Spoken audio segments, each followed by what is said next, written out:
made the coffee yet?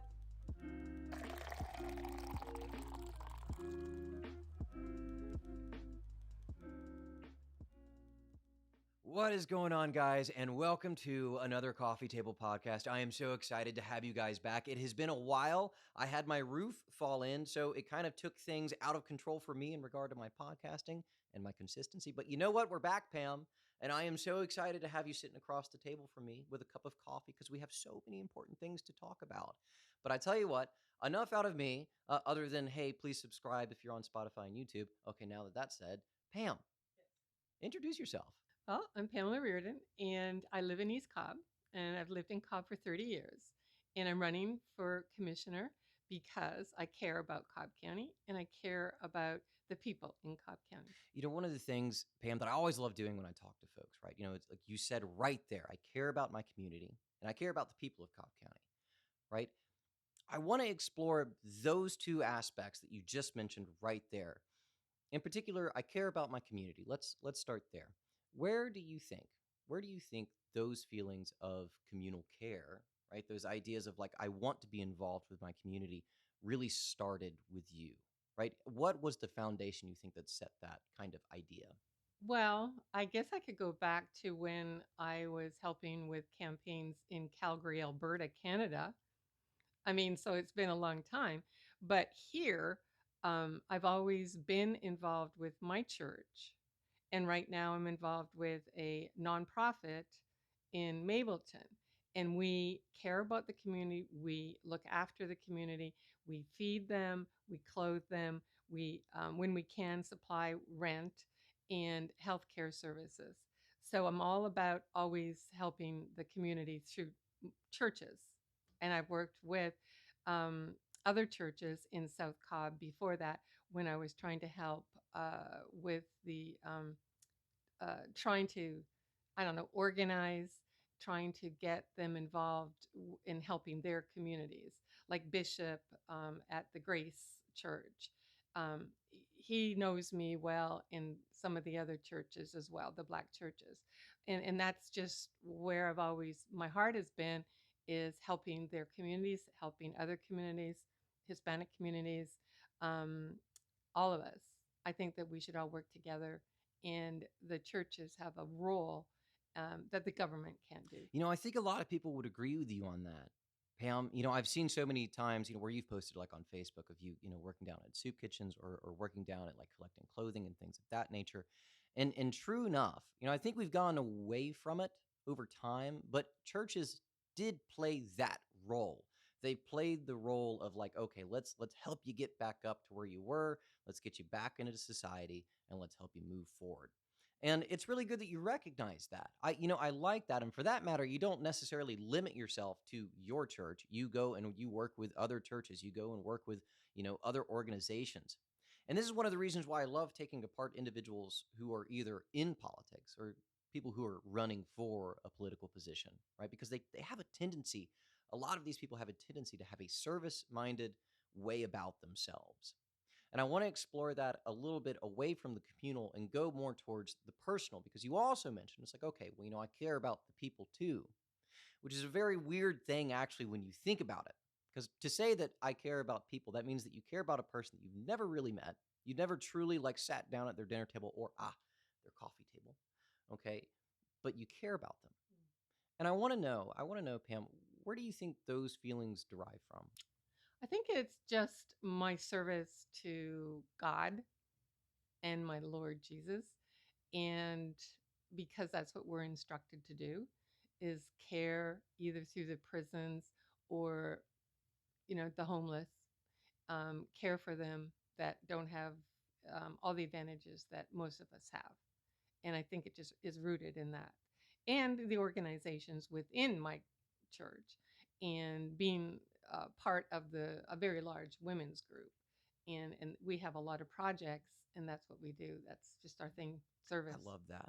I love that. Well, I mean, obviously, you wouldn't be vying for this position, you know, if there wasn't a reason for it, right? And let's explore that a little bit, Pam. You know, what do you see as being the current issues, if you will, for the way that things are being run down at the Cobb Commission?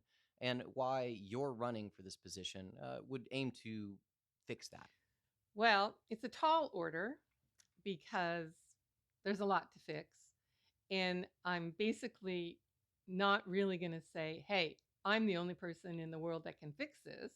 But what I promise to do is work to do whatever I can to fix it and to basically expose the county government and the commission because they're not transparent. And there are many, many, many examples and issues with that alone. So what that then does is it it it leads to the general public, if they're paying attention, and that's a big if. Uh, they don't trust the government, and they don't trust our local government. And um, there was a time not too long ago, I really wanted to go to DC to be to work with a particular congresswoman, and I explored that, and then I thought, no, I don't really like DC. And then I really, for the many many years, I wanted to run for state state house 45 is where I live, 45. And before with the redistricting and Cooper got that position, Matt Dollar had that position. And many times I said, okay, is it time for me to run? Is it time for me to run? And I go to, the people of the state. I go down there a lot. I know everything, well, not everything, but I tried to learn everything about the bills that are being passed, what I can do, what I can't do. And that was really my number one focus if it wasn't going to be DC. And I was always told, well, it's not really time because he's there and you don't want to go up against him. And, it was always that, right? And then he had a lot of support from the governor. But he went in early after school as a frat boy. I mean, he even says that. And so then he left, and he left in very weird circumstance. But so it was never convenient, because in 2016, that's when I was going to do it, and then I got cancer, and Trump was running. I mean, just all, life takes these twists and turns, and you never end up where you think you're going to go, maybe.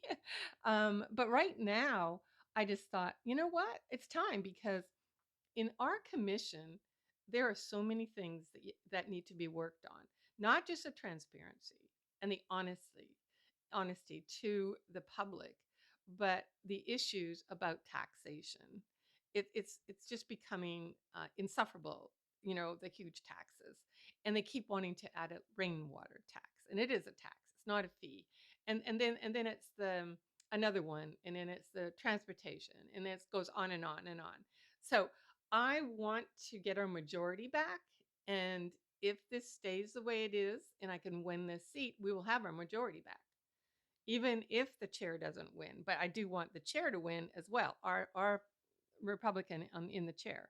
But I don't know. Sometimes I feel that uh, everyone thinks, oh, Cobb County's lost because, of the people who've moved into Cobb County. But I've spoken to them. I mean, I've been focusing on swing voters, and they're ready.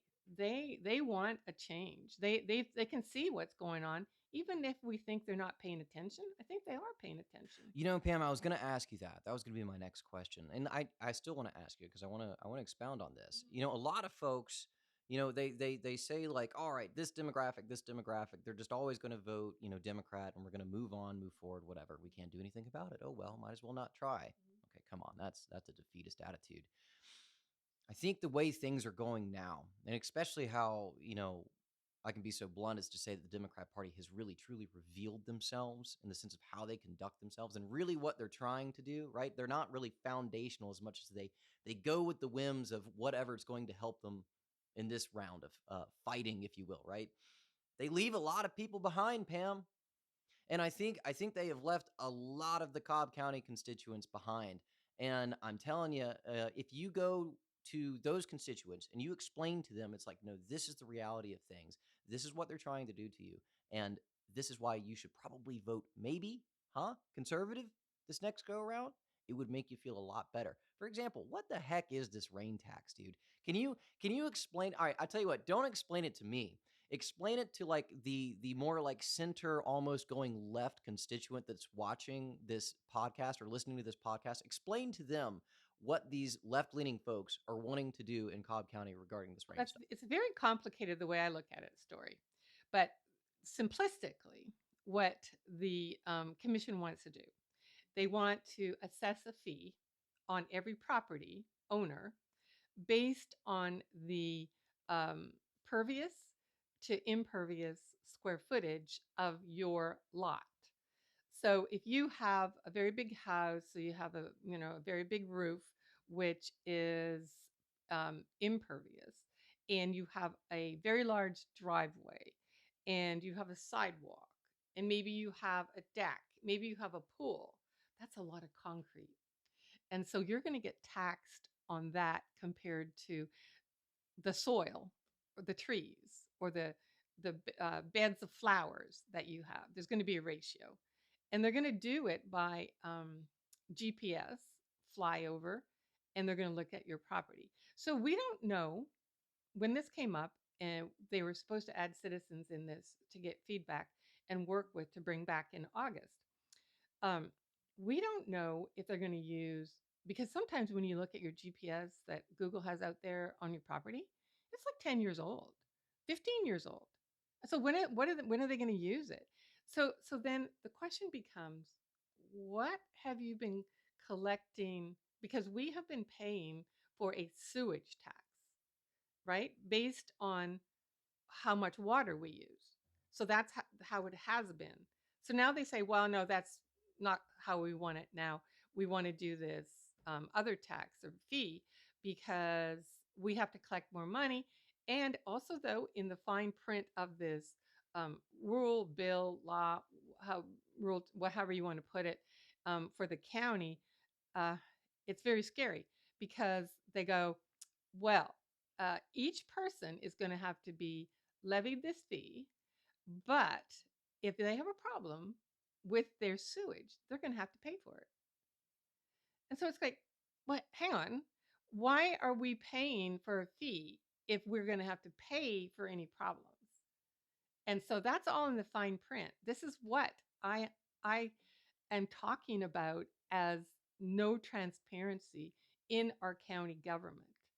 And it was fine like 4 years plus ago. I mean, we would go and we would pick a fight and we would do it and we would make our, and pretty much because they were mainly Republicans, they would, oh yeah, okay, and they would work with you. Okay, now they don't. No, no.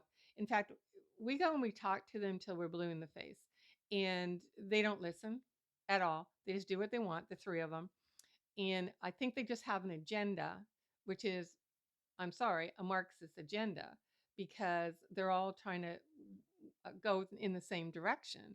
And they are. They've left a lot of the center right, the center left, the people who thought they were liberals, uh, like their old days, like their parents or their parents' parents. And they go like, what's going on? I mean, no, we don't want to pay all these taxes. We've had a tax increase for the last 4 years, and they're going to do it this year. They're going to do it in 2 months.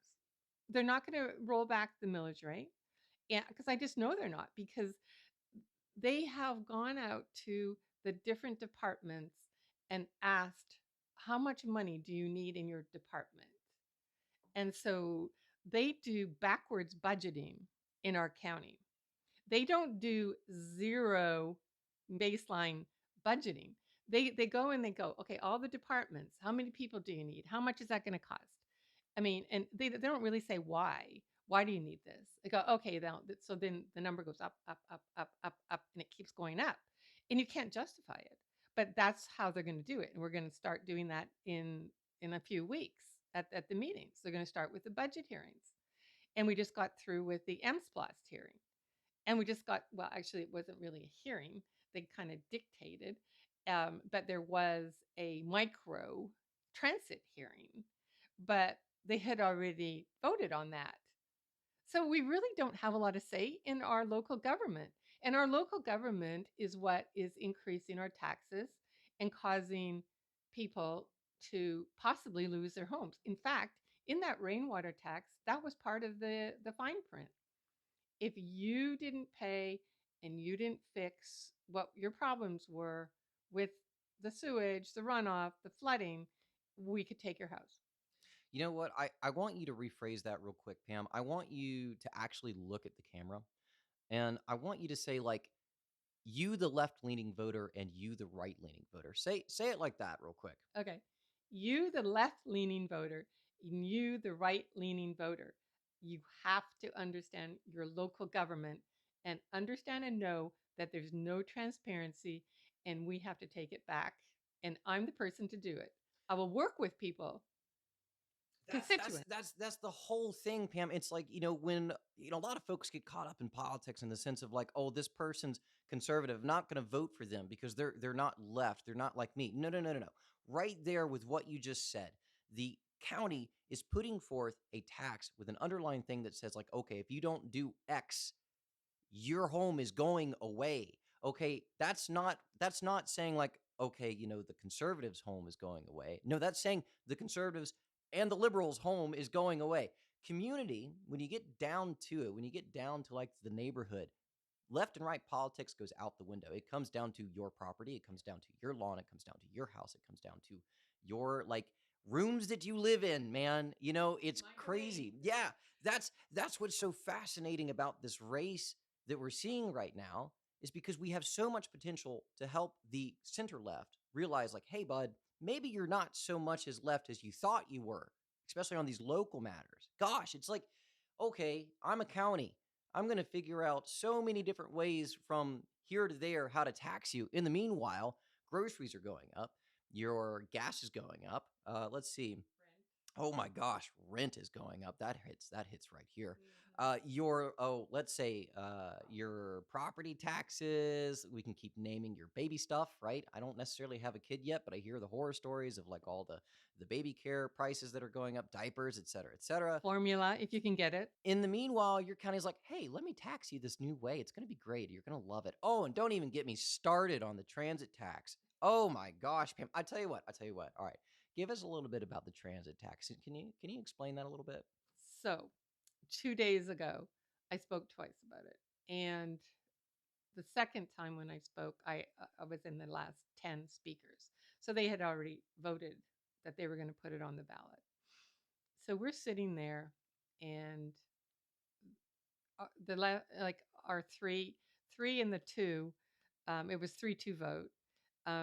So our two Republicans asked questions of the head of the transportation, Drew, and questions like, well, what about this project? It's the very first project. It says it's going to cost $26 million, and it's in a park, and it's for trails, and somewhere in South Cobb somewhere, and it was Kelly, and she's District 1, and she says, number one, these projects are not equitable. To throw back a word that they use all the time, this whole thing is not equitable because District 1 gets nothing basically, except maybe the CID in Kennesaw at KSU coming from the CID in Cumberland. And when they put that fixed bus route in, they're going to take up a lane in 41 that's going to make the car traffic even worse. And you're only going to save 15 minutes. I about fell off my chair when at one of the presentations when he said, "Well, you're going to save 15 minutes getting from Cumberland up to KSU. 15 minutes. And you're going to spend $11 billion and and cut the actual car traffic down so that we won't be able to get around." And so then it became obvious that that's what they really want to do. And it's all about, and then one of the speakers, young speakers on Tuesday morning said, you know, the in I think he said 60s, it's somewhere in the 60s, this was just a social experiment to put cars on the road. And I'm going, oh, okay. So we have had cars on the road since then, and it's just been a social experiment. And now you have your new social experiment where you want everybody to be in a bus or in a bike, on a bike, and not in a car, because you're trying to take away fossil fuels as well. So it's like very clear that they're all working on the same thing, going in the same direction. Now, legally, I am researching this and working on this because they're using bait and switch. It was clear in that meeting that they're pushing the trails and the bike lanes over everything else, and the micro transit, like door to door. They already tried the micro transit door to door and it failed. They already have a failing bus system, but they hired the same consultants that they have been rigging this whole procedure for the last 2 years to say, oh yeah, it's gonna increase 12-fold. Well, how is it going to increase 12-fold the ridership in 2025 when nothing is going to be done by then? And that's when they have it started. So if you look at this and you can see this is just kabuki theater, because and then they're using bait and switch, because the actual bill 930. People can read it. I think it's in 2018. You can read it. You cannot have, like, say, 3 miles of bike trails off of a stop, a transit stop. You can have an off on, situation where you can use some of the money to develop the sidewalks around there. You can't have like a 3 mile bike system off there. It's not it's not in the bill. It's not the reason why they did 930. So I don't know. I'm working on it, because I can see that they have a lot that's going on, that they are being very untruthful to be nice to the public, and they're using a bait and switch with the trails. Because when they set this whole thing up and they started, I went to a lot of the different presentations, and what you they had stickers. So if you like this, you put a sticker here, and if you didn't like that, you put a sticker here, and they were all different colors. And that was their research. Okay. And so people didn't want buses. They didn't, but they wanted trails, and they wanted their neighborhoods to be connected. So why say that you're going to do a 30-year tax and have to share it with MARTA? And they say they're not, but they are. And MARTA is going to say yes, no to the projects. And that's what Drew wouldn't address clearly on Tuesday, because he knows it's a lie. And he says, well, we'll deal with the projects and the list as we go on. Oh, okay. And we're supposed to believe that. See, that's why we don't trust our local government, because they're doing the same thing in Gwinnett County. Gwinnett County has already they already shot this down twice, but they're doing it again because they're using this model. They're putting in sidewalks and trails and and and and bike lanes wherever they can, and they're because that's what people want. They don't want buses. But you see, this is the wrong bill to use, and it's illegal, I think. So I'm talking with the authors of that bill, and I've seen what we can do about it, because I mean, I was just like, I couldn't believe it. I couldn't believe it. So that's the M splash, but we get to vote on it. But guess what? They're using $287,000 of our taxpayer money to indoctrinate people all over the county to vote yes. And I have not seen, which they did approve, but they didn't show the public how the vote was, how it's going to be worded, and that's key. Because in the city of Mableton, people were coming in because I was poll watching, and they didn't understand the question. And if you can't understand the question, if you want yes or no, there's a big problem. Well, Pam, we're about to wrap things up, but I want the listeners, I want the viewers to kind of think about something here. When you have a tax plan, okay, when you have a tax plan that says, okay, we're going to implement this tax for the next 30 years. Okay, 30 years. I'm going to be 61 in 30 years. I'm going to be 61 years old in 30 years. Okay, that's crazy to think about in itself. But what that tells me is you're wanting to create an intent. You're wanting to create policy with intent, right? There is a map that you're wanting to lay out. Now, that doesn't sound so bad because it's like, oh, well, I have intent for Cobb County. It's like, no, no, no, no, no, no, no.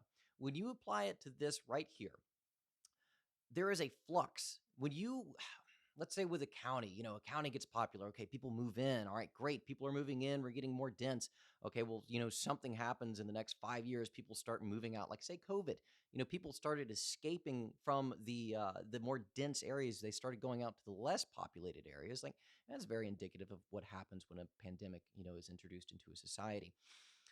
But what you're doing is you're creating a rigidity that you can't escape from when you sign on to this 30-year little transit tax thing, right?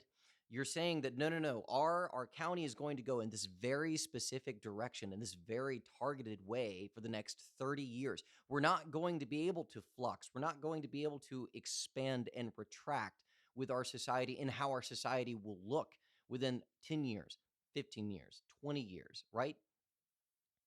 You're screwing yourself.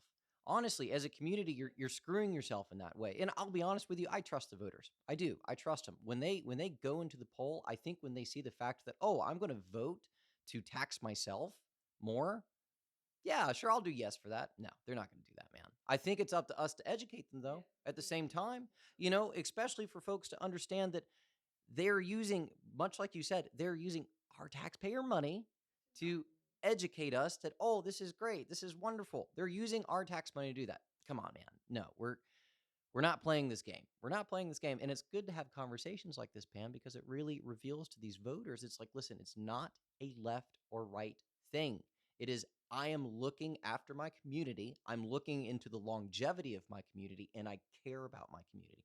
That's why I had you bring up at the beginning examples of why you care about your community. That's a universal thing. That's not a political thing. It's a universal thing. Now, Pam, we're ending. It is I just want to say time, one thing about unfortunately. that. End on that, and then by all means, what I want you to do is have a message for your constituents who may be voting for you. So the problem, like, and you kind of skirted around it, is rigidity. Because right now, you are planning for the next 30 years with technology, which will change in 5 years. So we are already putting ourselves in a box and wasting that money. And that is the message we have to get out to people. It's not like I'm against transportation. I mean, in every big city, all over, in any place I've gone and used the transportation because that's how we get around in those cities. But we are putting ourselves into that past mold when we can do future things a different way. And we can look after our seniors without saying, well, you can have door to door, but maybe you can't, because if you have 2 knee operations and a hip operation, are you still going to be able to get on that bus? Even if it's going to take you door to door? I mean, if you sit back and look at this, you can understand how insane it is. And I've talked to seniors and I talked to the swing voters. And I don't even have to say that I'm a Republican. I just have to say, listen, this is what I'm about. This is what's happening. Will you vote for me in November? Yes, give me that right now. I'm putting it, by my fridge. And yes, they are excited to have a different alternative for sure. So as a wrap up, my goal is to be a commissioner who will actually listen to the constituents and not just pay them lip service, because the current one into pays lip service, like the Lower Roswell Road project.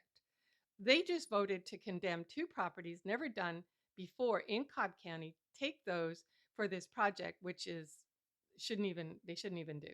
There's no reason. But they're going to put 30 businesses in jeopardy. 30. And those 30 businesses were not at the table, even though they say they were not. And they are against it. So there's some things happening about that now too, because they passed that on Tuesday. So you can see, folks, that whether you're right or left or in the middle, um, I would, my door would be open to you, and I would be negotiating, helping our community, helping our businesses, helping our senior citizens, helping our young people, and not just saying, oh, yeah, I'm listening, but then turn around and vote the opposite. That's me, Pamela Reardon. I love it. Well, Pam, thank you so much for coming in and talking. Thank you so much for giving us a little bit about yourself, what it is that you're going to be running for, why it is that you're running, and why you're passionate about this, and why everybody else in the community should be passionate too. I had a great conversation with you. Cheers.